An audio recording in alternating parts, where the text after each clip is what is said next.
They've got a reign of steel. Ahead of this week's NATO summit in Lithuania, the US has supplied Ukraine with controversial cluster munitions, the same munitions used by the NATO alliance in Yugoslavia in the 1990s. Cluster bombs are hundreds of tiny bombs released from a plane mid-flight. They shower the battlefield, most detonating instantly, but some bomblets lie static on the ground until triggered again, often after decades. Over 100 countries have banned cluster munition, including the UK, France and Germany, largely because of the risk to civilians due to the wide range and the possible detonation of bomblets that didn't explode instantly. Many of the United States' allies, including the UK and Canada, have spoken out against the use of cluster munition, but US President Joe Biden has defended its use, claiming it is the best way to help Ukraine win the war. But is it? Or is it too drastic too soon? Does this escalation in weaponry suggest that Ukraine's counteroffensive is not going as well as they had hoped? Has the US now lost the moral high ground in the war? Is the US justified in supplying Ukraine with cluster munition?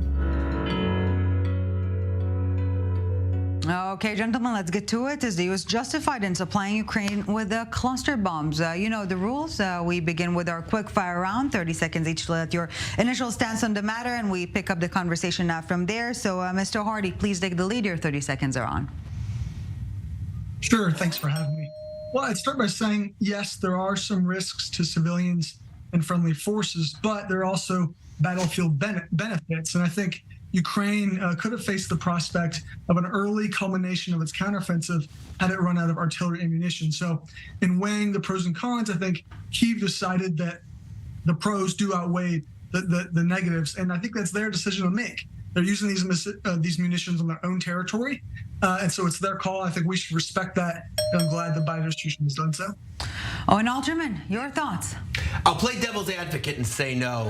Ellie, I actually think it's a really close call, but the whole reason and rationale behind the Ukraine war is that these countries who are the allies defending Ukraine are claiming a moral high ground, right? Which is why there's so much scrutiny of what the Ukrainians do, because there's the assumption that the Russian military is committing war crimes. Not a war crime necessarily per se. Again, the United States, Ukraine, Israel for that matter, haven't signed on to this treaty, but it's more important to claim that moral high ground than actually have a tactical advantage of the battlefield. I just will caveat I'm playing devil's advocate here. I don't know where exactly I personally do. Right, you know, it's like in kindergarten when they teach us don't be the bully when you're facing a bully, right? Last but not least, Amir, Oren, your thoughts?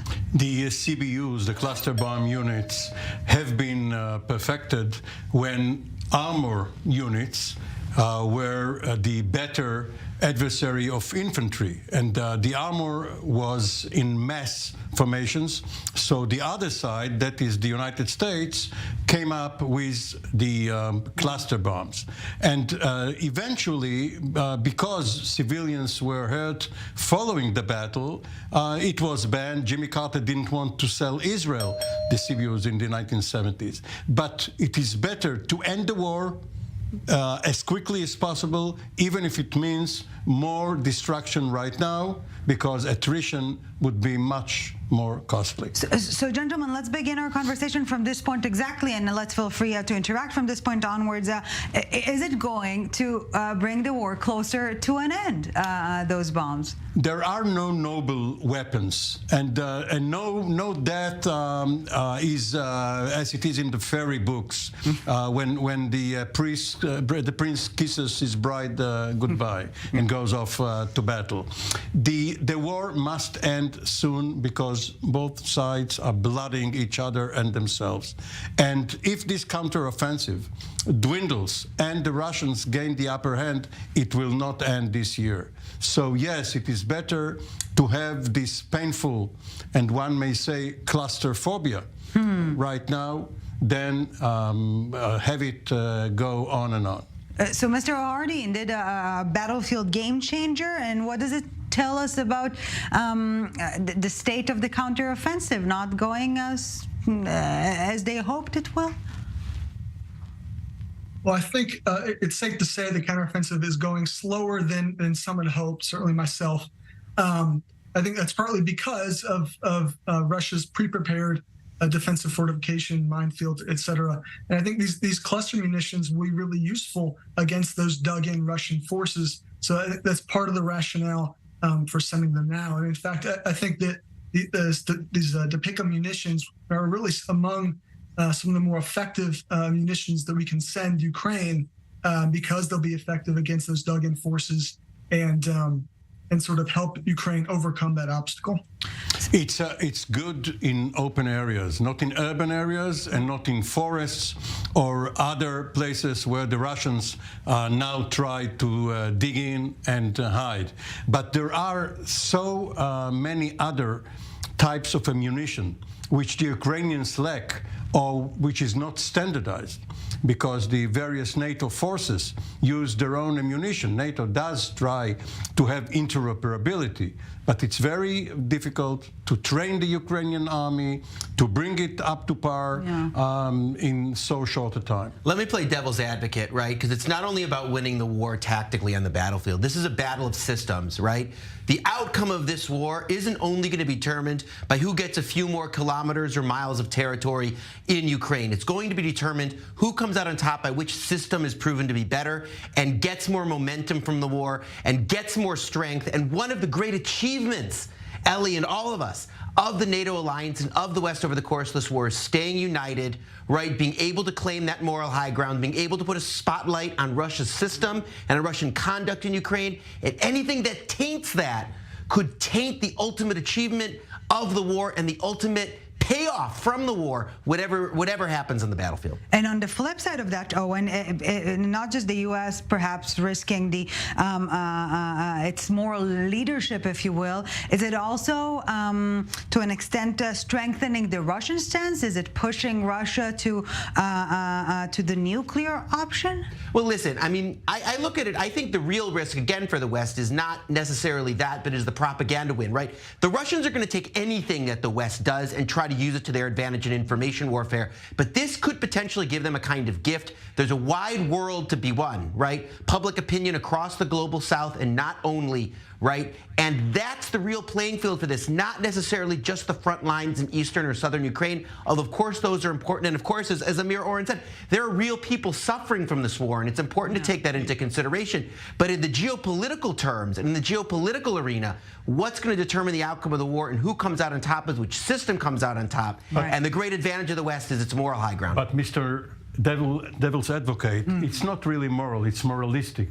It's a battle for survival, and the Ukrainians have blown up a bridge, the Russians have blown up a dam in retaliation. These are two very tenacious peoples. But the Russians haven't blown up the unity of the West, and that's been the great staying power, right? And has given the West a sense of identity and vigor and potentially momentum to carry forward. It won't be blown up by cluster bombs. Well, but isn't it suggesting, Mr. Hardie, that in some cases being immoral is actually moral? Well, I wouldn't really necessarily call this immoral.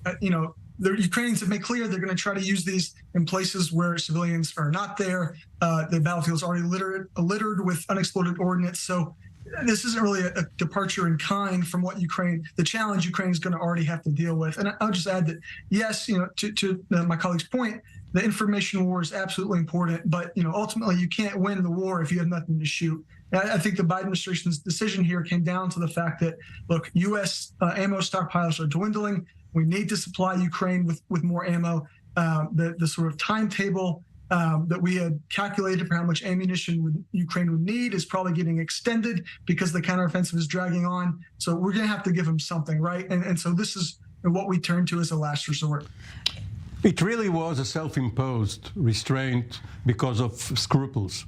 Other administrations, other presidents may not have gone into such deliberations. This is not Vietnam. This is not Agent Orange. This is within the conventional warfare doctrine, even though many governments have decided not to use it because they fear for the safety of their own populations. But nonetheless, serious opposition from within the West, right? From among people who want Ukraine to win, who want the West to win, right? And anything that could undermine that unity, again, I don't know if it necessarily endangers the victory tactically on the battlefield, but it puts into at some risk the meaning of that victory, the impact of that victory, right? This war is not only being fought for the territory of Ukraine, it's being fought for the good name of the West in terms of being able to carry it forward in the years and really decades to come. You know, I will just say, just stepping back as a matter of commentary, not for the first time in this war, Ellie, you see a contrast and a need to choose between the tactical needs of the battlefield and the wider geopolitical needs. And I have to say, it's not always an easy call. It's often a close call, and we have yet another example. All weapon systems are innately bad. The CBUs have been vilified more than others, but it's a matter of degree. And yet, Amir, Oren, doesn't it present some sort of a slippery slope in terms of legitimizing the violation of international consensus? Because there seems to be an international consensus on how bad cluster bombs are. There's not a lot of ground to sleep into We're anymore. already at the abyss. It's conventional and sometimes subconventional. It won't go unconventional. That is nuclear, biological, or chemical. Mr. Hardie. Yeah, like I would just say that both sides have already used these munitions in the war, so we're not really breaking normative ground. And to the point about intra-alliance unity, from my opinion, I think that the response from Germany, UK, France, and others was actually fairly muted. I mean, what they basically said once the decision was officially announced was, well, we don't like it, we're not going to join, but you got to do what you have to do. I think France said something exactly along those lines. So I don't think the hit to alliance unity will be so severe. Yeah, Owen, wrap it up for us before we take a break and bid you farewell. Listen, it is about those governments, right? That is true, but it's not only about those governments. It's about publics within the West, but just as importantly outside of it. And this is a sensitive time. It's always a sensitive time with the Ukraine war. And one would hope and or imagine that the West has been able to make gains in terms of its soft power over the course of the conflict, given the Russian system and given Russian behavior. That's the core argument the West is making to itself and to the wider world. Anything that undermines it puts that at least at some risk. The war will not be won by soft power. Yeah, and maybe again, but if it's won by hard power and there is no soft power, then the hard power won't have much impact outside Ukraine. And on that note, gentlemen, perhaps the mere conversation over morality during war is somewhat moralistic or at least redundant. But we will hold our thoughts right there because we do need to take a break. Mr. John Hardie, Mr. Amir, Oren, you're staying with us. Owen Alterman, I-24 News Senior Diplomatic and International Affairs Correspondent. Thank you so very much for this. A few minutes and we get back to part 2 of our summit. Do not go anywhere.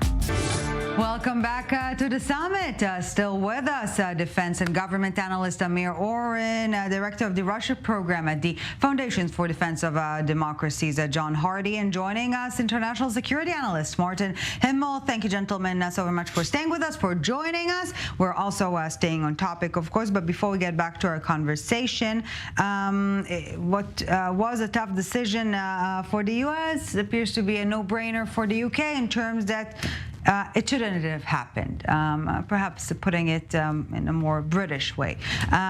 Here's what British Prime Minister Rishi Sunak had to say, and we will pick up the conversation from there. Well, the UK is signatory to a convention which prohibits the production or use of cluster munitions and discourages their use. We will continue to do our part to support Ukraine against Russia's illegal and unprovoked invasion. We've done that by providing heavy battle tanks and most recently long-range weapons, and hopefully all countries can continue to support Ukraine. Okay, gentlemen, let's get to it. Is the Western alliance fracturing? Another quick fire round, 30 seconds each to let your initial stance, and now we pick up the conversation from there. Amir Oren, please take the lead.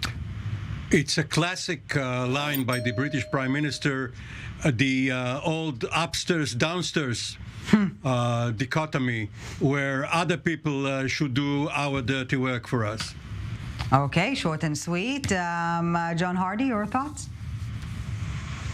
Well, I'd agree. I think there's been some, maybe disagreement is the right word, over this issue, but it's not something that's so serious as to break up the impressive transatlantic unity with which we've responded to Russia's invasion of Ukraine. Martin Himel, your thoughts?